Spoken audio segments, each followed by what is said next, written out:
Welcome back again, everybody, to another phenomenal episode with Linda Wright talking planning matters. And this week it's all about Article 4's and the new permitted development rights, as the government call them, but they're actually prior approvals. Before we start, I'd like to say a quick thank you very much to Yogesh, who's given Linda some fantastic feedback. Great video once again, Linda. Very well explained. Thank you very much, Yogesh. That's so sweet. How sweet. We really appreciate you taking the time to comment, Yogesh. Thank you. Thank you. And also a big thank you to Valeria as well, who has also commented that she's an avid follower of all your videos, Linda. She loves every single one of them and loves to share them with her group on Facebook, Home Poise, as well. So Fabulous. And she's emailed me, so we've been in email contact. So hi Valeria, thank you for the kind comments again. Thank you very much. Now today we've got an interesting article. It was actually published in Property Week, and it's about councils who have said these new permitted development rights, we're getting rid of them. And just to sort of set the scene, I'm going to make a quotation from a Cambden councillor, and then Linda, I'd love your response to this. Now, Cambden councillor Danny Beals has commented in Property Week that the new permitted development rights risk the loss of valuable commercial business space, and thousands of jobs are going to be lost, and they're going to create poor quality, unaffordable housing. Now, Linda, let's wind this one back a bit.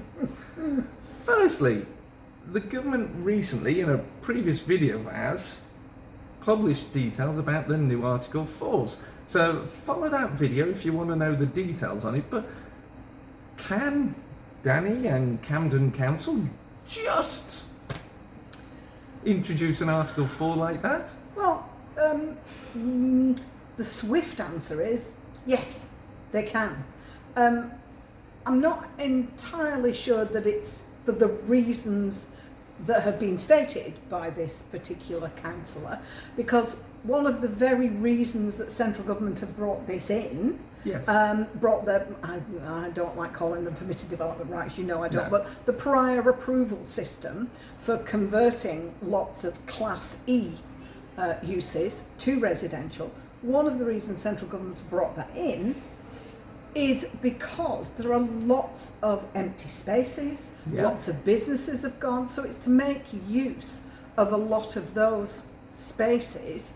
Now, to say that there's a loss of valuable business spaces, well, that may be the case, but to be perfectly honest, if they're not being used, then surely it's better to use them for residential purposes. So that's I think what central government had intended from this. Okay, so what we're saying is if they're vacant, and there is a 90-day vacancy test on this, because we refer to it as the OMG, don't we? Yes. We are now, yeah. Yeah.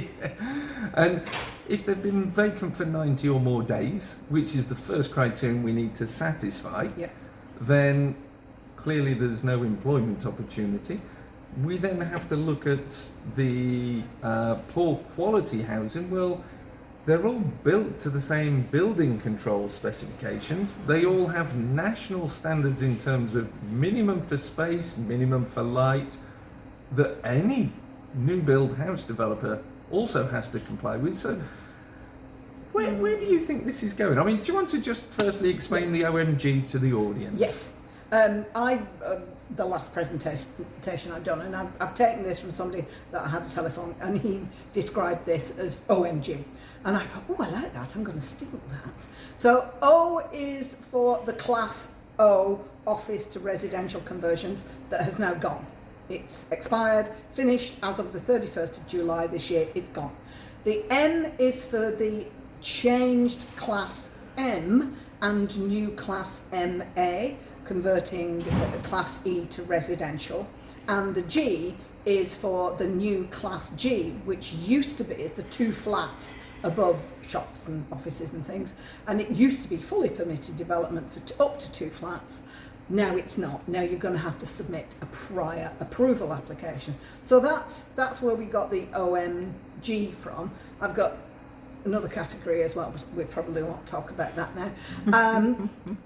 But part of, again, I really don't want to bully this councillor, but part of what the councillor has said is that poor quality housing. Now, I can't disagree with that, because some of the housing that has been created using some of these prior approval rights has been poor quality. But what's happened in the last 12 months, central government have tried to change that, especially one of the main things is the natural levels of natural light. So if there had been dwelling houses or flats that were being created that didn't have windows in habitable rooms, then that's going to create a really poor quality. But I think central government have addressed some of these things now, so I think maybe some of this comment is looking backwards rather than forwards. So I think that might be an issue. Well, I would personally agree with you as well. I mean, firstly, for a councillor who's been asked for an opinion on planning to refer to it as a permitted development right, and it's not permitted development, it's actually prior approval, shows his lack of knowledge on the process. The fact that he refers to poor quality, unaffordable housing, well, generally speaking, the conversions tend to be more affordable for tenants and for owner-occupiers than new builds. And in terms of quality, again, holds beneath the waterline. Now, if you work for Cambden Council or your name is Danny Beals, drop us your opinions, comments, and also we would be happy to join you on a face-to-face interview on this particular matter. Now, I'm not picking on Cambden specifically. Or the councillor. All the councillor, absolutely not. There are 17 other councils who have made similar statements across the various London boroughs. London is not exclusive, it's across the UK, and I have friends who love places like Hull, and even the Hull councillors are considering these sort of measures. But let's go back to and summarise for the viewers the key points of the introduction of a new Article 4, because I think this is potentially where councils are going to trip over themselves and make fundamental errors. Well, I'm not sure that they will, but there are, this is nothing new. Article 4 directions, we've seen Article 4 directions for HMOs, we've seen them for office to residential conversions. Lots of those old ones are now coming to an end next year, so that 2022. So in order to avoid a policy vacuum, a lot of these councils will be wanting to bring in new Article 4 directions. Now, Article 4 directions normally take 12 months to bring into force. They are set up, they're sent to the Secretary of State, and they come into force generally 12 months on.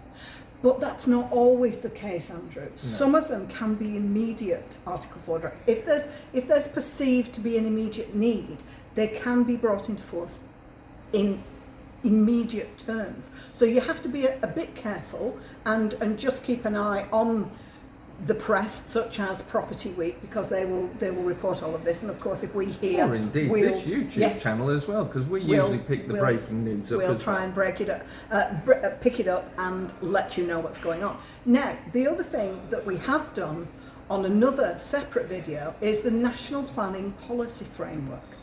Now, one of the issues in the National Planning Policy Framework was that any Article 4 directions that are brought into force or being requested of the Secretary of State to bring into force for any removal of permitted development rights must be justified in terms of the nature of what they're trying to, the permitted development rights they're trying to remove, the size and the nature of the area that they're wanting to put this Article 4 direction on. So I would imagine that gone are the days when local planning authorities can simply go into the Secretary of State and say, we want a council-wide Article 4 direction, we're going to stop all of these prior approval applications, Class E to residential, we want all of them stopped.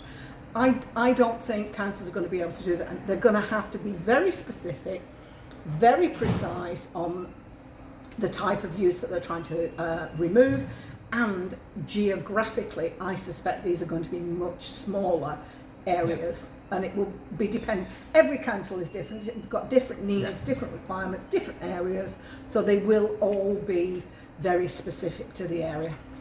I couldn't agree with you more, and I personally think the use class E, which is such an all-encompassing use class, I mean, you'll correct me on the terminology, but it's business and commercial uses, it is the generic heading, which covers shops, restaurants, gyms, doctors, offices, creches. Yeah.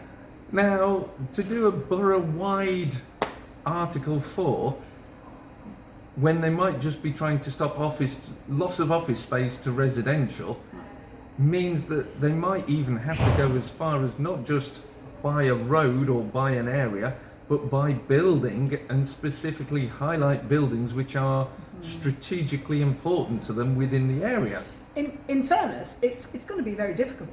Yeah. It's going to be difficult, and I suspect what's going to happen is councils will go for the maximum area that they can. They'll go for the maximum amount of removal of permitted development rights, and then what's going to happen is the Secretary of State's office is going to have to cull those and bring them back down, and they're going to be reduced in the Secretary of State's office, and that's what's going to happen. I suspect that is what. There may be some councils who've just got, do you know what, we just want a tiny area, that's the only place that we want to restrict. But it remains to be seen how many, and I mean, it's not just, it's not, as you said, it's not just limited to the London boroughs, the Greater London authorities. It is going to be across England.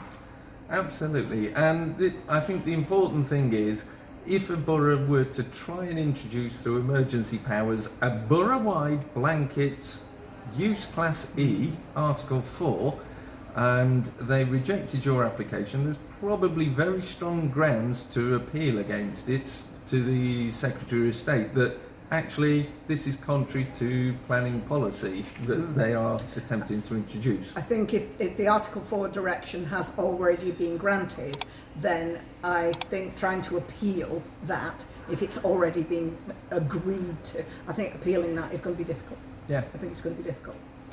Well, you heard it here first.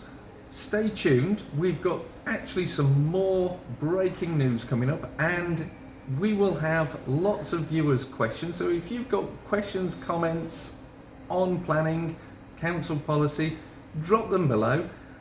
Most importantly, Linda and I love receiving your emails, texts, and YouTube messages. Some of thanks and some asking questions, and we endeavour to get back to all of them. Get in touch with Linda. She's a fantastic planning consultant and will support you in all your projects that you have. Linda, parting words, Article 4. It's coming. There's no getting away from it. The extent of them, I think, is going to be seriously reduced, but there's going to be Article 4 directions. Councils are going to be preparing them now, so watch this space. Well, thank you very much. Once again, Linda, we shall leave our audience with the positive note that we're here to support you in your applications and give you the best chance possible of success. Thank you from me, Andrew Roberts. And thank you from him, Andrew Roberts. Linda Wright.